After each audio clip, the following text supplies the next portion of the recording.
구절 짧으니까 우리 한 목소리를 한번 주님의 말씀 받겠습니다. 시작. 그러나 그리스도의 개선 행렬에 언제나 우리를 참가시키시고 우리를 아는 지식의 한계를 그리스도를 아는 지식의 한계를 어디에서나 우리를 통하여 풍기게 하신 하나님께 감사를 드립니다. 우리는 구원을 얻는 사람들 가운데서나 멸망을 당하는 사람들 가운데서나 하나님께 바치는 그리스도의 향기입니다. 아멘. 오늘은 성결 시리즈 8번째 시간이고요. 오늘은 향기 대 냄새, 향기 대 냄새라는 제목으로 하나님의 말씀 나눌 때에 하나님의 은혜가 우리 모두 가운데 함께하기를 축복하고, 특별히 하나님의 기준이, 하나님의 뜻이 선명하고 분명하게 우리 마음판에 새겨질 수 있기를 주님의 이름을 축복합니다. 저는 교회들, 우리 교회 말고 다른 교회를 방문할 수 있는 기회가 많습니다. 다른 교회를 방문하게 되면, 그 예배당을, 본당을 들어가게 되면 이런저런 현수막이 많이 걸려있는 것들을 발견합니다. 우리 대전 포도나무 교회는 현수막이 하나도 없습니다. 제가 별로 이렇게 현수막 다는 거 이렇게 좋아하지 않습니다. 그래서 절기나 특별한 예배 때에는 앞에 현수막을 부착하기도 하지만 다른 교회처럼 이런저런 현수막이 없습니다. 그런데 다른 교회들은요, 이런저런 현수막이 굉장히 많습니다. 근데 그 현수막을 보면 대부분 표 같은 것들이 적혀 있습니다. 표 같은 게. 예전에는 교회 부흥에 관한 어떤 표들이 굉장히 많았습니다. 예를 들면 3대 부흥이 일어나는 교회, 그러면서 말씀 부흥, 회개 부흥, 전도 부흥. 가고 싶은 교회, 일하고 싶은 교회, 자랑하고 싶은 교회, 가르치는 교회, 전파하는 교회, 치유하는 교회, 가정 같은 교회, 교회 같은 가정, 가정을 살리고 교회를 살리고 세상을 살리는 교회, 가족 구원, 이웃 구원으로 하나님을 기쁘시게 하는 교회, 갑절로 부흥하는 교회, 사랑으로 전도하는 교회, 강건하여 데려다가 내 집을 채우라, 이런 거 많이 붙여놓는 거죠. 그러니까 부흥의 관점에서, 소위 교회 성장의 관점에서 이런 표현들을 많이 붙여놓습니다. 그래서 어떤 교회는 기도를 강조하기도 하고, 어떤 교회는 선교를 강조하기도 하고, 또 어떤 교회는 행복을 강조하기도 하고, 어떤 교회는 예배를 강조하기도 합니다. 또 요즘에 많이 나오는 건데 비전을 많이 강조합니다. 예를 들면 꿈을 주는 교회, 꿈을 키우는 교회, 꿈을 이루는 교회, 꿈이 실현되는 축복의 교회, 자꾸 좋아지는 행복한 교회, 이런 거 있죠. 또 요즘에는 이런 표현가 많이 나옵니다.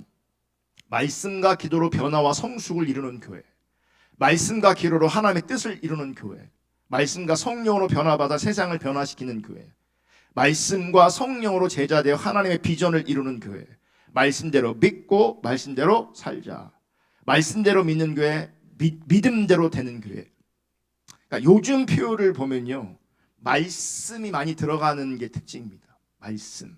그러니까 말씀을 강조하면서 또 다른 강조점이 있는데, 말씀의 실제화, 다시 말하면 말씀이 생활화되는 것을 강조합니다. 그래서 말씀과 삶을 강조하는 것이 지금 우리 시대에 어떤 트렌드처럼 되어 있는 것 같습니다. 즉, 말씀을 머리로만 아는 게 아니라 말씀을 삶에서 실천함으로 말미암아 말씀의 열매를 맺자는 겁니다. 그리고 이렇게 말씀의 열매를 맺어야 하나님께서 기뻐하신다, 하나님께서 영광을 받으신다라고 하는 겁니다. 맞는 말일까요? 틀린 말일까요? 당연히 맞는 거죠. 제가 설교할 때 자꾸 뒤집으니까 이게 맞는 말이냐 틀린 거죠. 맞는 말을 해도 이게 지금 맞는 말이에요. 제가 맞는 말을 한 겁니다. 맞는 말이기 때문에 그 누구도 제가 지금 표현한 이 말을 뒤집을 수가 없습니다. 반대할 수 없습니다. 사실 말씀을 생활에서 실천하지 못하는 것이 부끄러운 것이지, 말씀을 삶에서 실천하는 것 자체는 귀한 겁니다. 가치 있는 겁니다.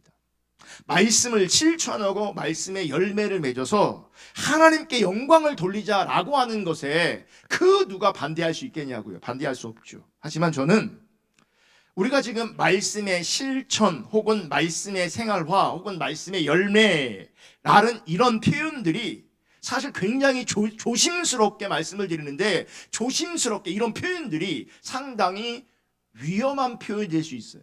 그러니까 틀린 건 아닌데 위험할 수 있다는 거예요.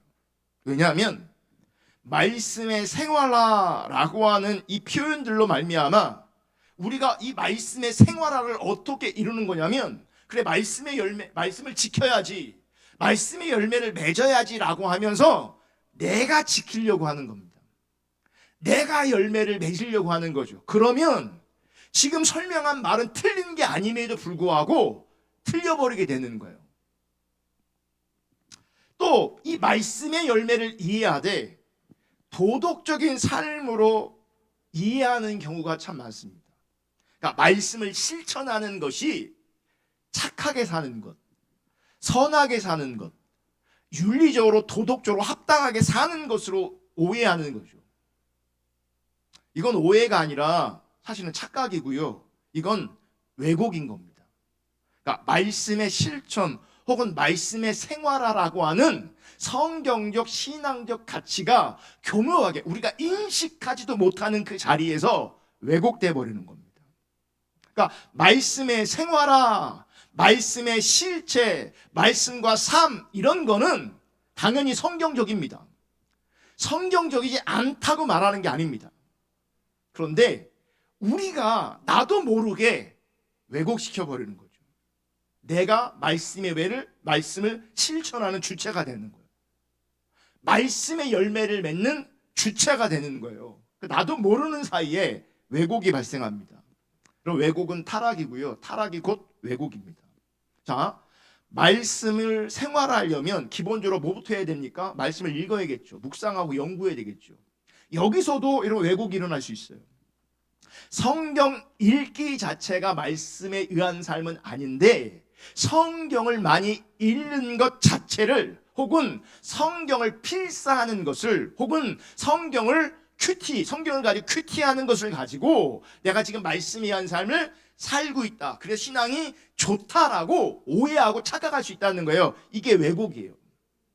그렇다면 성경 읽지 말라니 그거 아니에요. 당연히 성경 읽어야죠. 예. 그럼 성경을 더 온전히 묵상하기 위해서, 이런 집중하기 위해서 성경을 쓴다는 자체는 굉장히 귀하고 아름답고 소중한 일입니다. 읽는 것도 소중하고 쓰는 것도 소중하고 큐티하고 묵상하고 연구하고 공부하는 것도 굉장히 중요하고 소중하지만 그것 자체가 말씀이 한 삶은 아니라는 거예요. 그것 자체가 신앙의 성숙을 말하는 건 아니라는 겁니다. 그러니까 말씀을 접근하는 혹은 성경을 접근하면서부터 우리는 나도 모르게 왜곡이 일어난다고, 왜곡이 일어날 수 있다는 거죠. 여러분, 말씀의 생활화로 신자의 삶이 지극히 도덕적으로 변한다고 할지라도, 그러니까 말씀의 생활화로 신자의 삶이 도덕적인 모습이 되고 혹은 양심적인 모습을 보인다고 할지라도 그것을 가지고 하나님께서 기뻐하실까? 그러니까 내가 주체가 돼서 말씀을 실천해, 그래서 도덕적이고 선한 열매가 나와, 양심적인 삶이 나와, 그것 자체를 하나님께서 기뻐하시겠냐고요. 그것 자체를 아니라는 겁니다.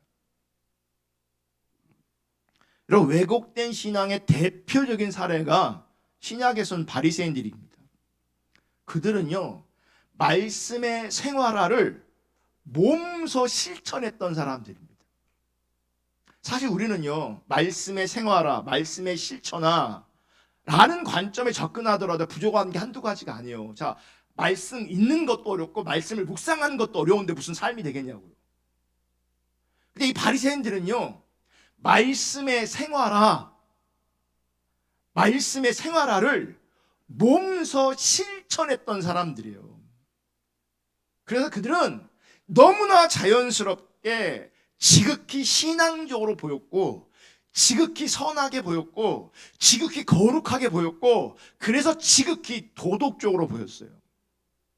문제는 신앙적으로 보였던 그들, 거룩하게 보였던 그들, 도덕적으로 윤리적으로 보였던 그들을 예수님께서 칭찬하지 않으셨다는 거예요. 칭찬하기는커녕 화 있을진저 라고 말씀하시면서 책망하시고요, 저주하셨다는 것을 기억하셔야 돼요.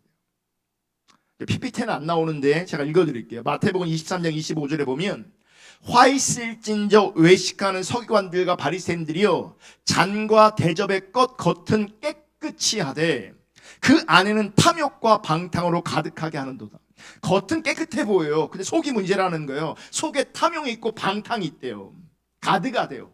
또 26절, 눈먼 바리새인들이여, 너는 먼저 안을 깨끗하게 하라. 그리하면 겉도 깨끗하리라.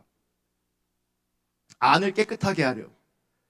27절, 화 있을진저 외식하는 서기관들과 바리새인들이여, 회칠한 무덤 같으니 겉으로는 아름답게 보이나. 그들은요, 겉은 아름답게 보였어요. 겉은 아름답게 보이나 실제 그 안에는 죽은 사람의 뼈와 모든 더러운 것이 가득하도다. 28절에 보면, 이와 같이 너희도 겉으로는 사람들에게 옳게 보이되, 겉으로는요 옳게 보였어요. 옳게 보였고 바람직하게 보였어요. 근데 안으로는 외식과 불법이 가득하도다 그래요. 자, 여기서 여러분 제 얘기 한번 들어보세요. 지금 예수님께서 바리새인들을 화 있을진저 책망하면서 이게 지적하고 계시는데, 예수님이 그들을 지적하신 그대로 자신들의 속이 더럽다는 것을 그들이 알았을까? 알았을까요? 몰랐을까요? 몰랐어요. 예수님이 지적하신 대로 자신들이 방탕과 탐욕으로 가득하다는 것을 그들이 알았을까? 몰랐어요. 겉으로는 분명히 옳게 보이지만 안으로는 외식과 불법이 가득하다는 걸 그들이 알았을까? 아무도 모르고 사람들을 잘 그렇게 속이고 있었는데, 지금 예수님께 들켜서 예수님을 죽였던 것인가? 그게 아니에요. 그들은요, 자기 내면이 더럽다는 거 전혀 인식하지 못했어요. 자기의 속이 탐욕과 방탕으로 가득했다는 거 전혀 인식하지 못했어요. 그들이 인식한 건요, 예수님께서 말씀하신 것처럼 겉을 인식했어요. 그들이 보였다니까요. 선하게 보였다니까요. 거룩하게 보였다니까요. 그들은 그렇게 인식했어요. 그러니까 자기 자신에 대해서 전혀 몰랐어요. 이게 심각한 거예요. 그러니까 그렇게 인식하지 않았으니 뭐예요? 예수님이 이상한 사람인 거예요. 예수님이 말도 안 되는 사람인 거예요. 나는 깨끗한데, 나는 옳은데, 나는 바른데, 나는 최선을 다하고 있는데 지금 엉뚱한 얘기, 이상한 얘기 하니까 그를 죽여버린 거예요. 그들은요, 실제로 자신들이 옳은 줄 알았어요. 그들은 실제로 자신들이 깨끗한 줄 알았어요. 그들은 실제로 자기들이 신앙적이며 인격적이며 거룩한 존재로, 선한 존재로 알고 있었어요. 자기들. 여러분, 지금도요, 신앙이 왜곡된 분들은요, 자기를 못 봅니다. 자기가 보이지 않습니다. 자기가 안 보여. 신앙이 왜곡된 사람들은요, 자기가 잘하는 줄 알아요, 진짜. 그러니까 문제가 있을지라도 조금 문제가 있는 거지요, 나한테 문제가 거의 없는 것처럼 인식하고요, 도리어 다른 사람들의 문제가 훨씬 더 많이 보여요. 자기가 안 보여요. 그리고 자기가 인정되지 않아요. 왜곡돼 있기 때문에. 그러니까 남을 속이는 게 아니에요. 진정성 있는데 하나님 앞에 외면당하는 거예요. 진정성 있는데 하나님과 상관이 없는 거예요. 제가 지난 시간에도 말씀드렸지만, 거짓 신앙, 왜곡된 신앙에 있는 사람들이 이상한 사람들이 아니라고요. 나일 수 있고, 내 가족일 수 있고, 내 친구일 수 있고, 내 이웃일 수 있어요. 그들이 나쁜 사람입니까? 아니잖아요. 그들이 이상한 사람들입니까? 아니잖아요. 아니에요.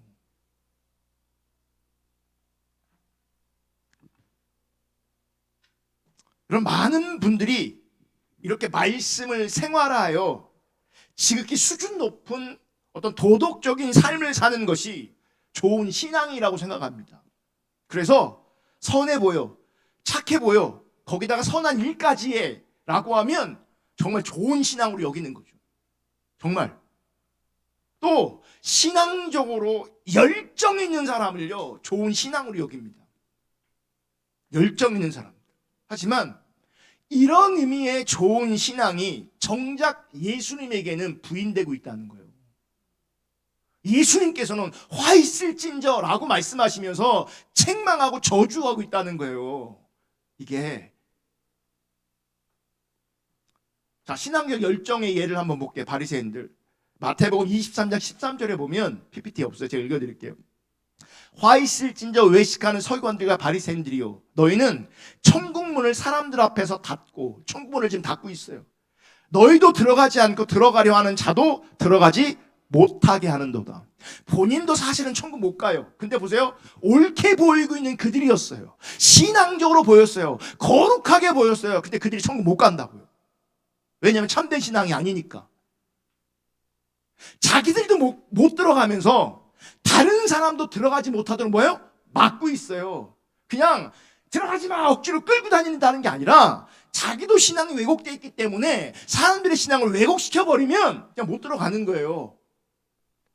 자기들은 진정성 있게 신앙생활하고 있는데 결과적으로는요, 천국 못 가는 거예요. 그게 막고 있는 거예요. 그러면 신앙을 왜곡시키는 게 천국문을 막는 거예요. 왜곡된 신앙을 전하는 게 천국문을 막고 있는 거예요. 15절. 화 있을진저 외식하는 서기관들과 바리새인들이요, 너희는 교인 한 사람을 얻기 위하여 바다와 육지를 두루 다니다가 생기면 너희보다 배나 더 지옥 자식이 되게 하는도다. 전도 열심히 했습니다. 전도 열심히 했다고요. 바다와 육지를 두루 다녔다고요. 근데 그렇게 열심히 다니면서 누구 한 사람 건져오면 그 건진 사람을 어떻게 한다고요? 너희보다 배나 더 지옥 자식 만드는 거예요. 왜냐면 거짓 신앙으로 끌어가니까, 왜곡된 신앙으로 끌어가니까. 본인도 지옥 가지만 다른 사람들도 지옥 가는 거죠. 여러분, 신자에게서 말씀이 생활화되어질 때 맺어지는 본질적인 열매가 있습니다. 이 본질적인 열매가 중요한 겁니다. 그러니까 벌써 지금도요, 내가 주님을 신앙생활하고 있어. 그래서 뭔가 종교적으로, 신앙적으로, 인격적으로, 도덕적인 열매 때문에 내가 지금 신앙생활 잘하고 있는 거야. 그래서 내 신앙을 의심하지 않는 사람이 있다면 되게 위험한 거예요. 그게 열매가 아니에요. 그게 진짜 열매가 아니에요. 그게 진짜 열매일 수도 있지만 진짜 열매가 아닐 가능성도 되게 커요. 그래서 본질적인 열매가 중요해요. 말씀으로 말미암은 본질적인 열매, 이게 중요한 거예요. 이 본질적인 열매가 없으면요, 다 열매가 아닌 거예요. 다 가짜인 거예요. 그러면 말씀이 실제되어져서 맺혀지는 본질적인 열매, 첫 번째는 뭔지 아십니까? 자신이 악함을 아는 겁니다.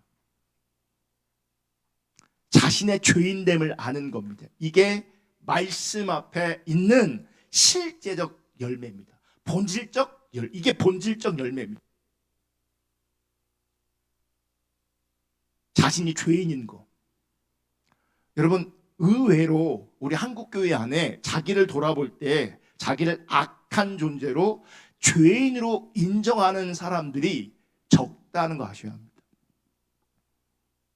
정말 적습니다. 자기는 괜찮은 사람으로, 착한 사람으로, 선한 사람으로 인식하는 사람이 훨씬 많습니다. 여러분, 우리 안에 우리가 살다 보면 상처, 또 억울한 감정 많잖아요. 억울한 감정. 사실 이 억울한 감정, 이 상처의 베이직에 뭐인지 아십니까? 내가 의로워서 그래요. 의로운 내가 부당한 대우를 받고 있다고 생각하니까 억울한 감정이 되게 강력한 겁니다. 엄청 강력한 겁니다. 그 상처, 억울한 감정이 막 배나 넘치게 나오는 거예요. 근데 내가 악인으로 인식하고 있으면요, 내가 죄인으로 인식하고 있으면요, 이 억울한 마음이 안 나와요. 나올 수가 없죠. 내가 죄인인데, 내가 악한데. 그 당연한 건데. 여러분, 신앙생활 잘하는 사람들은요, 시간이 가면 갈수록 자신이 얼마나 악한지를 압니다. 시간이 지나면서 더 알아갑니다. 자기 죄인됨, 자기의 악함을 시간이 가면 갈수록 더 크게 알아갑니다. 더 깊게 알아갑니다. 아멘. 이런 사람에게 주님의 은혜와 사랑이 더 크게 더 깊게 비춰지고 알아지는 겁니다. 그러니까 사실은 자기가 죄인인 거 악한 거 모르는 사람, 즉 교만한 사람들은요, 하나님의 은혜 눈꼽만치도 모릅니다. 알 수가 없습니다. 그게 은혜가 뭔지, 그분의 자비가 뭔지, 그분의 긍휼이 뭔지 사실은 전혀 모릅니다. 그러니까 그 은혜를 모르니 그 은혜 앞에서 우리가 변화될 수가 없는 겁니다. 사실은 은혜를 알 때 변화가 일어나거든요.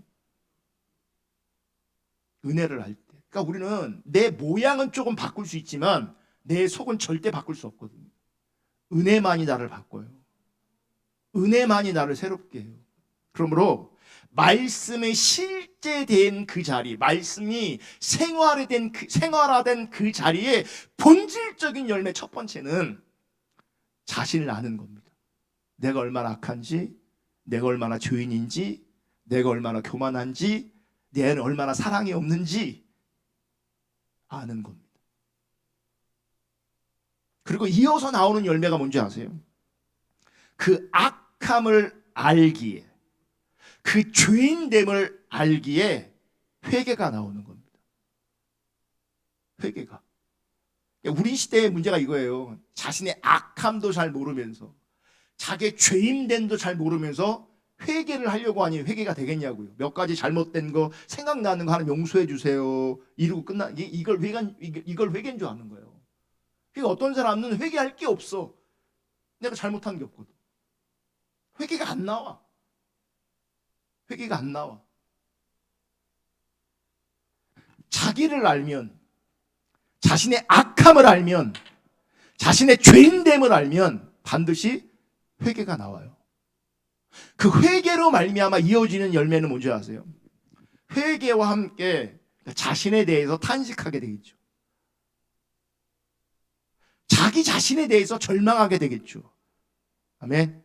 이게 진짜 회개예요. 나에 대해서 절망하는 것, 나에 대해서 탄식하는 것, 이게 회개고요. 그러니까 나에 대한 그 탄식과 함께, 자기 자신에 대한 이 절망과 함께, 그래서 나를 죄에서 구출하실 분은 예수님밖에 없다. 그래서 우리 주 예수 그리스도에게만 소망을 두는 것, 이게 말씀의 생활화의 본질인 거예요. 자, 구체적으로 나눠서 제가 설명드렸는데, 내가 누구인지를 안다, 회개한다. 회개는 뭐가 동반됩니까? 자기를 향한 탄식, 자기 자신에 대한 절망, 자신에게 소망이 없는 걸 보니까 비로소 그때 내가 살려면 잡아야 되는 유일한 분이 있는 거예요. 예수밖에 없는 거예요. 그 예수를 소망하는 것, 그래서 그 예수만을 바라보는 것, 그 예수만을 붙잡는 것, 그게 말씀의 실제화의 본질적 열매인 거예요. 아멘. 근데 보세요. 바리새인들은 평소에 말씀이 생활화된 사람들이었어요. 그래서 그들은 말씀을 실천하기에 힘썼던 사람들이에요. 근데 그들에게 안 보이는 게 있어요. 그들에게 없는 게 있어요. 뭔지 아세요? 자기를 모르기 때문에 자기를 향한 탄식, 자기를 향한 절망이 없어요. 즉 회개가 없어요. 그들 가운데 회개가 없어요. 여러분, 정말 신앙생활 잘하는 사람들은요, 날마다 주님 앞에 나갈 때마다 애통함으로, 회개함으로 나아갑니다. 그래서 그분의 은혜를 붙잡고 그분을 소망합니다. 왜냐하면 그분이 아니면, 예수가 아니면, 그분의 은혜와 사랑이 아니면 나 같은 자는 소망이 하나도 없기 때문에 그래요. 바리새인들은요, 이 애통, 이 탄식, 이 절망, 이 회개가 안 보였어요. 도리어 겉으로 드러나고 있는 이 종교성, 이 도덕성 때문에 신앙에 대한 자부심이 있었을 뿐이죠. 자기 의가 있었어요. 그 자부심, 그 자기의가 사실은 지옥 가게 만드는 거예요. 그 은혜와 끊어지게 만드는 거예요. 예수와 상관없게 만드는 거예요. 그 종교심이, 그 자부심이, 그 자기의가. 여러분, 예수님은 이 모든 것을 화 있을진저 라는 말씀 하나로 천국에서 부인될 왜곡된 신앙이다, 거짓된 신앙이다 라고 규정하시는 거예요. 화 있을진저 라고 말씀하시면서, 오늘 말씀을, 오늘 본문을 우리가 함께 읽었는데 14절에 보면 그리스도를 아는 지식의 향기라는 표현이 나옵니다. 14절 다 같이 읽습니다. 시작. 그러나 그리스도의 개선 행렬에 언제나 우리를 참가시키시고 그리스도를 아는 지식의 향기를 어디에서나 우리를 통하여 풍기게 하시는 하나님께 감사를 드립니다. 자, 그리스도를 아는 지식의 향기라는 표현이 있어요. 또 15절에 보면 그리스도의 향기라는 표현이 또 나옵니다. 읽어볼게요. 시작. 우리는 구원을 얻는 사람들 가운데서나 멸망을 당하는 사람들 가운데서나 하나님께 바치는 그리스도의 향기입니다. 향기. 자, 그리스도를 아는 지식의 향기. 그리스도의 향기. 여러분, 이 그리스도의 향기라는 말을 어떻게 이해하고 계십니까? 혹은 옛날에 교회 다닐 때 그리스도의 향기라는 이 부분 분명히 설교를 들은 적이 있을 것인데 어떻게 들으셨나요? 여러분, 되게 많은 사람들은요, 제가 서두에서 말씀드렸던 것처럼 말씀을 생활 속에서 실천함으로 말미암아 이웃에게 좋은 모습을 보여줌으로 말미암아 그들을 감동시키는 것, 그들이 그래서 감동하게 돼서 그리스도에게로 나오게 하는 것, 이런 관점에서 그리스도의 향기가 나야 된다. 이렇게 많이 이해하시거나 이렇게 많이 들으셨을 거예요. 그러니까 향기라는 말을 사람들을 이끌어오게 하는, 사람들을 감동시키는 어떤 힘으로 이해하는 거예요. 마치 꽃집을 지나가면 꽃 향기가 나오잖아요. 그러면 그 향기 때문에 지나가던 발걸음을 멈추고 그 꽃을 바라보고 꽃 향기를 맡는 것처럼 그리스도인이기 때문에 이 그리스도의 향기가 나서 사람들에게 감동을 줘서 그들에게 예수를 믿도록 하는 그 향기, 이런 꽃향기 같은 믿음의 향기, 그리스도인으로서 향기가 있어야 된다라는 이해가 우리 가운데 많을 겁니다. 그리고 이 그리스도인의 이 향기가 그러니까 거룩한 삶이다, 성화된 삶이다, 성결한 삶이다 라고 이해하는 거예요. 그래서 어떤 분은 이 그리스도의 향기를요, 사랑으로 이해하고 사랑으로 가르치는 분들이 있어요. 그렇죠? 그리스도의 향기, 그리스도의 사랑, 그리스도의 섬김, 은혜가 되죠. 여러분, 그리스도를 믿는 자들에게 그리스도를 아는 향기가 배어 있는 것, 그리스도의 향기가 그래서 나타나는 것, 이건 어쩌면 너무나 당연한 것이죠. 우리가 믿는 자라면, 그리스도를 믿는 자라면 그리스도를 아는 향기가 있어야 되고, 그리스도를 향한 그리스도의 그 향기가 나를 통해서 나타나는 것 너무나 당연한 거예요. 그런데 이 향기라는 것은 우리가 이해하고 생각하는 것처럼, 많은 교회에서 가르치는 것처럼 사람들을 감동시키는, 그래서 그리스도께로 이끄는 그런 향기가 아니에요. 그런 의미의 향기가 아니에요. 자, 고린도후서 2장 16절을 읽을 건데 15절부터 함께 읽을 겁니다. 자, 보세요. 15절. 우리는 구원을 얻은 사람들 가운데서나 멸망을 당하는 사람들 가운데서나 하나님께 바치는 그리스도의 향기입니다. 그러면서 16절 가보세요. 16절. 그러나 멸망을 당하는 사람들에게는 죽음에 이르게 하는 죽음의 냄새가 되고, 구원을 얻는 사람들에게는 생명에 이르게 하는 생명의 향기가 됩니다. 이런 일을 누가 감당할 수 있겠습니까? 그래요. 여러분, 말씀 16절을 가만히 보면 멸망을 당하는 사람들에게는 그 그리스도의 향기가 죽음에 이르게 하는 죽음의 냄새가 된대요. 그리고 구원을 얻는 사람들에게는 생명에 이르게 하는 생명의 향기가 된대요. 그러니까 보세요. 그리스도의 향기라는 것이 각 사람에게 각기 다르게 전해지는 거예요. 누군가에게는 생명의 향기로 주어지고 누군가에게는 죽음의 냄새로 들려지는 거예요. 그러니까 보세요. 우리가 그동안 실수한 이유 중에 하나는 뭐냐면 사실은 문맥에서 성경을 보면 이 그리스도의 향기를 윤리, 도덕, 섬김, 사랑 말씀의 실천으로 이해할 수가 없는데 15줄만 딱 떼서 묵상하고 그걸 가지고 설교거리를 잡으니까 엉뚱한 얘기하는 거예요. 보세요. 이 그리스도의 이 향기를 도덕, 윤리, 섬김, 사랑 말씀의 실천 이렇게 이해하면 16절을 보세요. 꼬이게 되는 겁니다. 어떻게 해요? 도덕, 윤리, 섬김, 사랑 말씀의 선한 실천이 이 좋은 인격이 어떻게 해요? 죽음의 냄새로 나타나는 거죠. 그게 어떻게 가능하겠어요? 가능하지 않죠. 꼬여버리는 거니까. 그러니까 성경은요, 최소한 앞뒤를 보셔야 돼요. 문맥에서 이해하셔야 돼요. 문맥에서.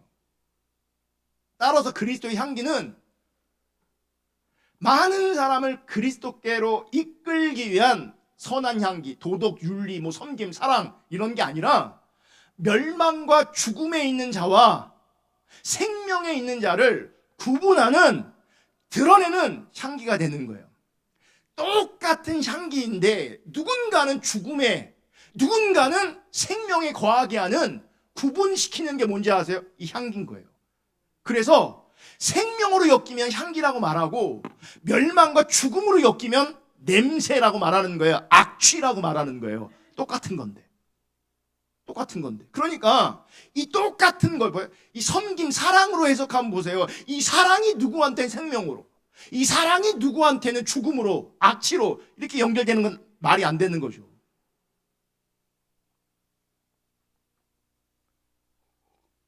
여러분 말씀에 보면요, 사도 바울은 자기 자신을 그리스도의 향기라고 말하고 있습니다. 그러면서 우리는 그러잖아요.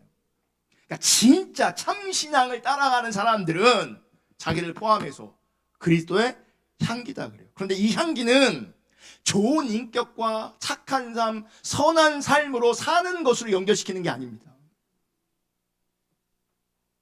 이게 좋은 인격, 착한 삶, 선한 삶으로 연결하면 멸망과 죽음에 이르는 냄새의 역할로서 향기는 될 수 없기 때문에 그래요. 또 이게 생명에 이르는 향기도 될 수 없어요. 그러니까 이 향기를 삶, 말씀을 실천하는 삶, 도덕, 윤리, 섬김, 사랑으로 이해하면 이것도요 생명으로 이끌지 못해요. 왜요? 좋은 인격과 착한 삶이 우리를 멸망과 죽음에 처한 나를 생명에 이르는 그 능력이 될 수 없기 때문에 그래요. 그러니까 향기는요 우리가 이해하는 것처럼 거룩한 삶이 아니에요. 사랑하는 삶이 아니에요. 섬기는 삶이 아니에요. 우리는요 그리스도의 향기로 존재했던 바울의 삶을 알아야 바울이 어떤 의도를 가지고 그리스도의 향기라는 말을 사용하고 있는지를 알게 됩니다. 그럼 바울의 삶이 어땠어요? 그럼 바울의 삶은요 주변 사람들에게 예수 믿고 싶은 마음이 일어나도록 감동적인 삶을 살지 않았어요. 바울의 삶을 보세요. 바울의 삶을 가만히 보면 예수 믿어야겠다. 그렇게 보이냐고요. 그렇게 보이냐고요. 여러분 바울의 삶은 한마디로 고난에서 고난으로 이어지는 삶이에요. 사실은 바울은요 바울 되지 않았을 사울로 존재했을 때 사실은 예수 안 만났으면요 그는 이 땅에서 이 세상에서요 많은 것들을 얻고 누리고 살았던 사람이에요. 그렇게 살 수 있었던 사람이에요. 그러니까 솔직히 말하면요 예수 믿고 망한 사람이요. 세상적으로 볼 때는 예수 믿고 망한 사람이라니까. 세상적으로 볼 때는 여러분 예수 잘 믿어야 돼요. 그래서 예수 망할 수 있어요. 바울은요 솔직히 보세요. 예수님도요 하나님 때문에 망한 인생을 살았어요. 잠깐이지만 하나님이 인간의 몸으로 이 땅에 오신 거 그 망한 거지. 한편으로는 하나님 때문에, 하나님 사랑해서 하나님과 하나 돼서 그가 십자가를 졌다고요. 인간의 몸으로. 바울도 예수 믿었기 때문에, 예수님 때문에 그의 인생이 바뀌었어요. 고난으로 시작해서 고난으로 마쳤어요. 끊임없이 고난이 이어지는 삶이었어요. 여러분, 그 고난이 이어지는 삶을 보면서 나도 예수 믿어야겠다, 그런 감동, 그런 향기 납니까? 바울은요, 환난을 당하여 살 소망이 끊어졌다고 할 정도로 그는 힘든 삶을 살았어요. 그러니까 여러분, 이건 말이 안 되는 거예요. 보세요. 나 예수 믿는데요, 하나님. 나는 신앙의 본질을 따라가는데, 하나님. 내 삶은 왜 이렇게 힘드냐고요. 세상 사람 잘 나가는데, 거짓 신앙생활 하는 사람 잘 나가는데 문제가 하나도 없는데 왜 나는 힘드냐고요. 이건 말도 안 되는 소리예요. 바울이 그렇게 안 살았어요. 바울은요, 살 소망이 끊어졌어요. 고난으로 시작해서 고난의 연속이었고 고난으로 마쳤어요. 사도 바울은 주변 사람들로부터 늘 조롱받았고요, 또 사도직까지 의심을 받았어요. 너 진짜 사도냐? 너 가짜 사도 아니냐? 그러니까 동료들에게 인정받지도 못했어요. 사실 지금은 우리가 인정하는 거죠. 사도 바울이 존재했을 때는요, 그는 인정도 못 받았어요. 조롱만 받았어요. 그런데 여러분, 이렇게 늘 고난 가운데 있고, 늘 고단하고, 늘 조롱받고 인정받지 못했던 그 사도 바울은 하나님 앞에서 자기 자신을 뭐라고 표현하고 있냐면 그리스도의 향기다라고 표현하고 있는 거예요. 이런 삶을 살았던 내가, 이런 삶을 살고 있는 내가 그리스도의 향기다라고 말하고 있는 거예요. 자, 여러분, 사도 바울은 복음에 매인 사람입니다. 사도 바울은 예수님께 매인 사람이고, 사도 바울은 참 복음에 매인 사람이에요. 복음이 그로 하여금 고난의 길을 가게 했고, 복음이 바울로 하여금 조롱과 비난 속에 들어가게 했습니다. 또한 복음이 고난과 조롱 속에서도 주님만 바라보게 했습니다. 복음이. 여러분, 사도 바울은 이러한 복음에 실망하지 않았습니다. 자기를 고난의 길로 인도한 복음, 자신을 조롱과 비난 속으로 이끌었던 그 복음, 실망하지 않았어요. 왜냐하면 그 복음 때문에 주님만 바라보고 있기 때문에 그래요. 복음으로 말미암아 주님만 소망하고 있기 때문에 그래요. 또 왜 복음에 대해 그가 실망하지 않는가? 복음이 무언가를 알고 있기 때문에 그래요.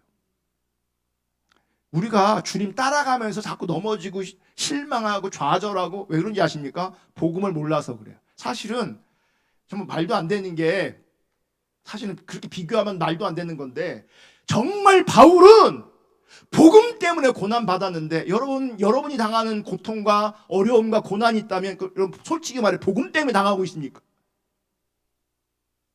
복음 때문에 당하고 있냐? 여러분이 당하고 있는 그 어려움이 아니잖아요. 복음 때문에 당하는 것도 아니면서 하나님을 원망해요. 사실은 지가 잘못해놓고 하나님을 원망해요. 사고는 자기가 쳐놓고 하나님을 원망해요. 많은 사람들이. 바울은 복음 때문에 고통을 받고, 복음 때문에 조롱을 받고, 복음 때문에 살 소망이 끊어졌어요. 복음 때문에 매맞았어요. 복음 때문에 감옥 갔단 말이에요. 복음 때문에 비참한 죽음을 맞이했다고요. 복음 때문에. 그런데 복음에 실망하지 않았어요. 왜냐하면 복음을 제대로 알고 있기 때문에 그래요. 복음을 알았기 때문에 그래요.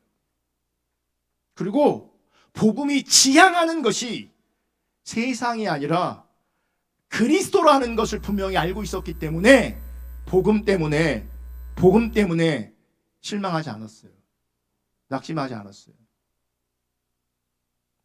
이렇게 보면요, 지금 사도 바울이 말하고 있는 그리스도의 향기라는 것은 복음인 거예요.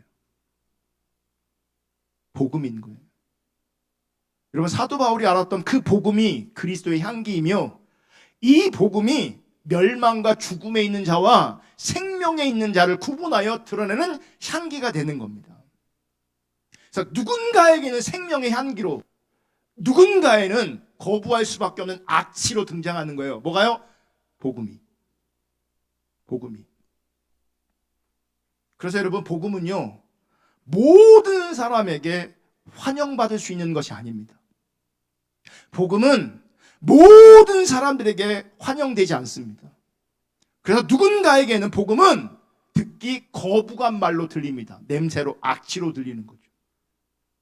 왜냐하면 복음은 인간이 추구하는 모든 꿈과 욕망을 깨트리면서 자기 자신이 아니라, 내가 아니라 주를 바라보게 하는 능력이기 때문에 그래요. 복음은 나를 무너뜨리고요, 주를 바라보게 해요.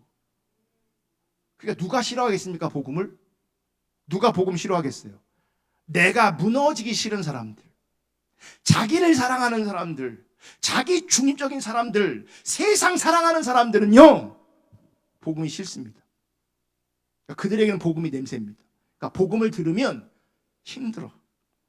보세요. 오늘도 우리가 사실은 거짓 신앙, 왜곡된 신앙의 사람들은요, 교회 와서 세상 살기도 힘들고 고단하고 어려운데 일주일에 한 번 교회 오면 힘을 얻고 위로를 얻고 격려 얻고 그러고 가야지.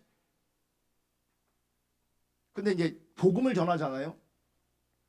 복음을 전하면 이 복음이 냄새로, 악취로 인식되는 사람들은 힘들어. 이제 기가 딸려 막. 그러니까 집에 가려면, 예배 끝나면 집에 가려면 힘이 하나도 없어.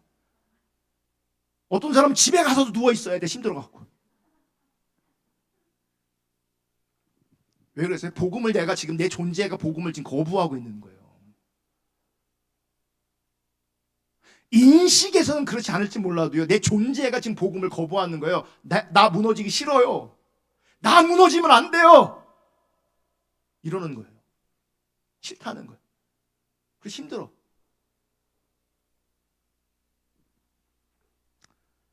그러므로 여러분, 복음을 듣고 받아들인다는 것은 내 자신을 내려놓는다는 것을 뜻하는 것이기 때문에 자기 자신만을 바라보면서 자신만을 위해 살아가는 사람들에게, 자기 중립적인 사람들에게는, 세상을 사랑하는 사람들에게는 복음이 들리지 않은 겁니다. 안 들려요. 들으려고 하지도 않아요. 근데 억지로 어떻게 더 듣게 되었어 이제. 그러면 힘든 거예요. 그래서 누군가에는 복음이 죽음의 냄새로 표현되어지는 악취가 되는 거고요, 누군가에는 복음이 생명의 향기가 되는 겁니다. 아멘. 물어볼게요. 여러분들에게는 참된 복음이, 성경이 말하는 진짜 그 복음이 향기로 다가옵니까? 아니면 냄새, 나를 힘들게 하는 악취로 다가옵니까? 향기일 수 있기를 주님의 이름으로 축복합니다. 정말 향기여야 합니다. 그런 은혜가 있기를 축복합니다. 사실 그럼에도 불구하고 우리가 복음을 받아들였다 할지라도 자기 자신을 모두 내려놓는 것, 그리고 주님만 바라보는 것 결코 쉽지 않을 수 있습니다. 우리도. 왜냐하면 인간이 붙들고 있는 그 욕망, 그 자기 사랑, 그 자기 중심성의 끈은 결코 끊어지지 않는 강력한 힘으로 여전히 우리를 붙들고 있기 때문에 여전히 우리도요, 나도 모르는 사이에 자기를 주목하게 되고 나도 모르게 세상을 바라보게 되고 그러거든요. 여전히 우리는 내 자신과 세상으로부터 자유하지 못하는 나를, 매여있는 나를, 그래서 그 세상의 나를 억압하는 나를 발견합니다. 그래서 신자인데, 내가 하나님 믿는데, 특별히 신앙의 본질과 참신앙을 추구하고 있음에도 불구하고 때로는 유혹과 시험 앞에서, 세상 앞에서 흔들리는 나를 발견할 때가 분명히 존재합니다. 근데 다른 게 있어요. 그럼에도 불구하고 자기 자신으로 말미암아 유혹과 시험으로 인해 흔들리는 자기 자신을 신앙의 이유로 삼지 않는다는 겁니다. 그런 내가 신앙의 이유가 아니라는 거죠. 오히려 그런 흔들리는 자기 자신을 바라보면서 탄식하고 애통하고 통회하고 절망하면서, 그래서 예수님의 용서만이 나에게 소중하고, 그래서 예수님의 긍휼과 은혜만이 나에게 가장 소중하며, 그 은혜와 사랑만이, 그 용서만이, 그 자비만이 내가 사는 길임을 더 보게 되는 것이고, 흔들리고 넘어지는 그 자리에 다시금 그 십자가를 붙잡는 겁니다. 그 은혜를 붙잡는 겁니다. 그 긍휼을 붙잡는 겁니다. 아멘. 이런 복음의 내용이 그 속에 살아있을 때에 우리 또한 그리스도의 향기로 존재할 수 있게 되어지는 거죠. 여러분, 예수님은 죄 없이 십자가에 못 박혀 죽으셨습니다. 예수님 자체가 고난의 길을 가셨습니다. 그분은 섬김 받으려고 오신 것이 아니라 섬기기 위해 오셨어요. 아멘. 이러한 예수님을 증거하는 것이 복음이에요. 예수님은 죽으러 오셨어요.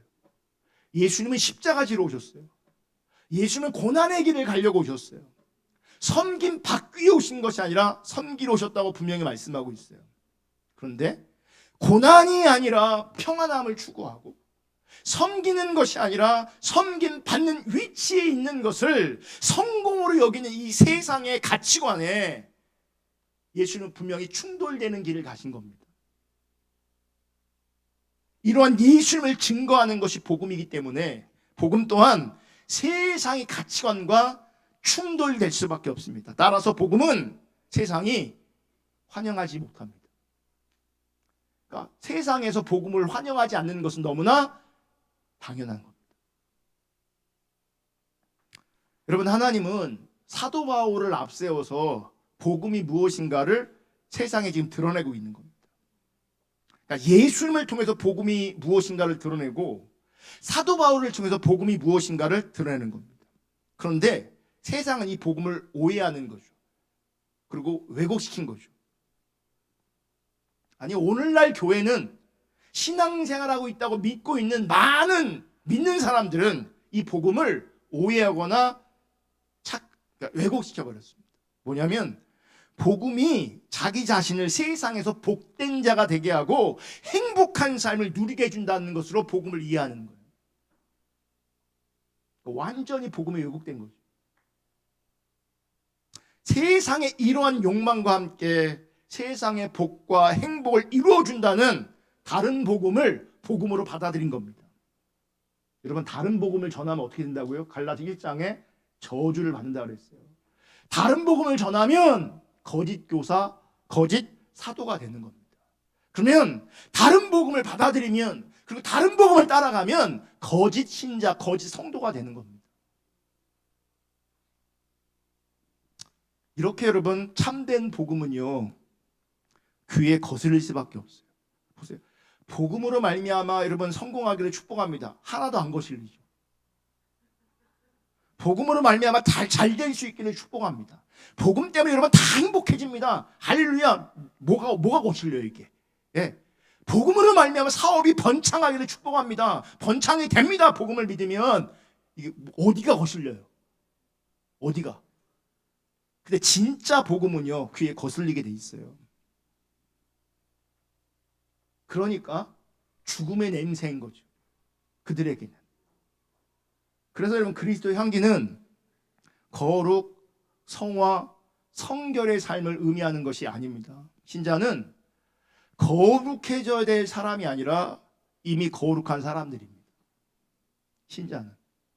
그래서 여러분, 성도의, 그러니까 신약에서 성도를요, 영어로 어떻게 하냐, 세인트라고 합니다. 세인트, 성자라고 표현합니다. 성자. 이미 성도는요, 신자는요, 거룩한 존재입니다. 거룩해야 되는 존재가 아니라 거룩한 존재예요. 거룩한 존재예요. 그러니까 신자의 거룩은 수준 높은 도덕적인 삶으로 드러나는 것이 아니라 그 속에 있는 복음이 내가 어떤 자인 것을 가르쳐 주는 것으로 말미암아 자신에 대해 절망하며, 그래서 그리스도의 의만 붙잡고 그리스도만 소망하고 그리스도만 바라보고 결국에는 그분을 알고 그분을 사랑하는 자리에 서는 겁니다. 이게 신자의 거룩이에요. 아멘. 우리로 하여금 어떤 경우에도요, 그리스도를 포기할 수 없게 하는 것이 복음의 능력입니다. 그리스도를 포기할 수 없는, 십자가를 포기할 수 없는, 신앙의 본질을 포기할 수 없는, 이게 복음의 능력이에요. 아멘. 이 복음이 있는 자로 존재하고 사는 것이 그리스도의 향기로 살아가고 존재하는 것입니다. 그래서 신자에게는 말씀을 생활화하고 실천하기를 심씀으로 이루어야 될 어떤 거룩, 성화, 성결이 따로 존재하는 게 아닙니다. 하나님은 이미 자기 백성을 그리스도 안에 있게 하셨습니다. 아멘. 그리스도께서 흘리신 그 보혈의 피로 말미암아 우리를 용서하셨고 우리를 거룩한 자로 이미 삼으셨습니다. 아멘. 그러니까 이미 그리스도 안에서 거룩한 신분을 가진 자라는 것을 제발 믿을 수 있기를 주님으로 축복합니다. 거룩을 이루어가는 게 아니고요, 이미 우린 거룩한 자예요. 그러니까 하나님이 너는 거룩해 라고 하는 것을 선포하셨고 우리는 믿음으로 받아들이면 돼요. 아멘. 그래서 이제 우리가 증거하는 것은요, 내가 거룩을 만들어가고 이루어가서 거봐 내가 거룩을 이루었잖아, 이 거룩을 증거하는 게 아니고요, 나를 이미 거룩하게 하신 그분의 은혜와 사랑과 예수 그리스도의 십자가를 증거하는 거예요. 아멘. 그래서 그 십자가를 담고 있는 것이 복음인 거죠. 그리고 그 복음으로 말미암아 우리 마음에 그 복음으로 가득 채워져 있어야 되는 거예요. 이런 사람이 그리스도의 향기로 존재하고 있는 겁니다. 아멘. 여러분, 신자는 그래서 거룩을 내 노력으로 힘써서 이루는 것이 아닙니다. 그리고 거룩은 윤리와 도덕, 훌륭한 인격이나 선한 일을 이루는 것도 아닙니다. 성경이 말하는 참된 거룩은 하나님의 긍휼과 은혜와 사랑으로 이미 거룩한 자가 되었고, 그 거룩한 자가 이제는 하나님과 함께하는 것, 하나님 따라가는 것, 그리고 하나님의 일에 동역하는 것, 이게 거룩인 겁니다.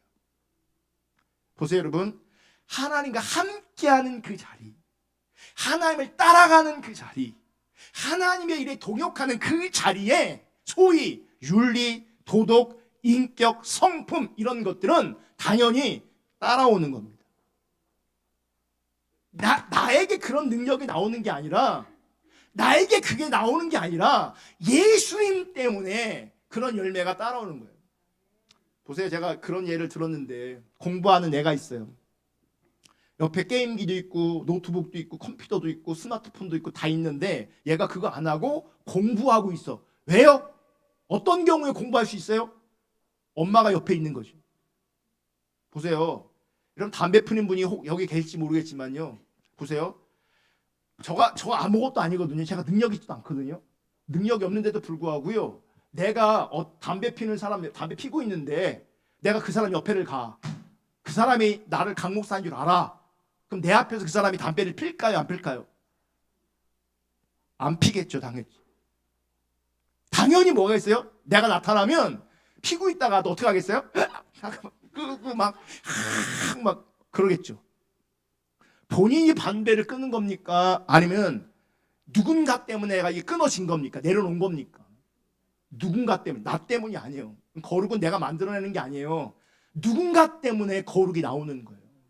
그래서 우리의 관점은 거룩을 만들어내는 게 아니라, 거룩을 힘써 이루어가는 게 아니라, 복음을 알고, 그분을 사랑하고, 그분과 함께하고, 그분을 따라가는 그 자리에 그분 때문에 선한 인격이 나오고 선한 열매가 나오는 거예요.